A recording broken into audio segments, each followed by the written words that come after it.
Hello everyone, welcome to my channel easy cooking. ఈరోజు మనం తయారు చేసుకుంటుంది మష్రూమ్ బిర్యానీ అండి. దీనికి కావలసిన పదార్థాలు: మష్రూమ్, కట్ చేసి పెట్టుకున్న టొమాటో ముక్కలు, ఆనియన్ ముక్కలు, కొత్తిమీర, పుదీనా, కరివేపాకు. కావలసిన మసాలాలు: పెరుగు, గరం మసాలా, ధనియాల పొడి, ఉప్పు, నేను ఇక్కడ రాక్సాలు తీసుకున్నానండి, కారం, జీలకర్ర, ముందుగా దంచి పెట్టుకున్న అల్లం వెల్లుల్లి, బిర్యానీ దినుసులు, ఇలా అన్నీ రెడీగా పెట్టుకోవాలి. నానబెట్టుకున్న బియ్యం. ఇప్పుడు స్టవ్ ఆన్ చేసి కుక్కర్ పెట్టి నూనె పోసుకోవాలి. నూనె కాస్త వేడయ్యాక ఇందులో జీలకర్ర వేసుకోవాలి. జీలకర్ర కాస్త ఫ్రై అయ్యాక ఇందులోనే బిర్యానీ దినుసులన్నీ వేసుకోవాలి. దినుసులన్నీ ఫ్రై అయ్యాక కట్ చేసి పెట్టుకున్న ఆనియన్ ముక్కలు, కరివేపాకు, పుదీనా, టొమాటో ముక్కలు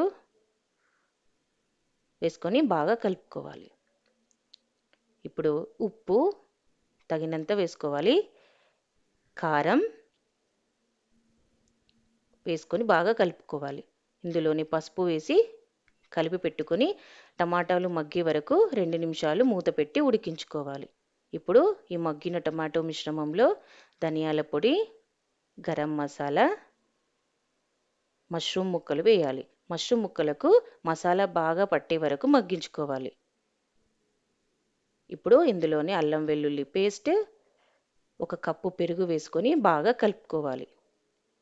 ఇప్పుడు నూనె కొంచెం పైకి తేలే వరకు కలిపి పెట్టుకొని మూత పెట్టుకోవాలి. ఇప్పుడు ముందుగా నానబెట్టుకున్న బియ్యాన్ని నీళ్లు వంపేసి ఇందులో వేసుకోవాలి. ఇక్కడ నేను నార్మల్ రైస్ తీసుకుంటున్నానండి, బాస్మతి రైస్ కూడా వాడుకోవచ్చు. ఇక్కడ 2 గ్లాసుల బియ్యానికి 3 గ్లాసుల నీళ్లు తీసుకుంటున్నాను. పైనుంచి కొత్తిమీర వేసి ఉప్పు తగ్గినట్టు అనిపిస్తే పైనుంచి కొంచెం కలుపుకోవాలి.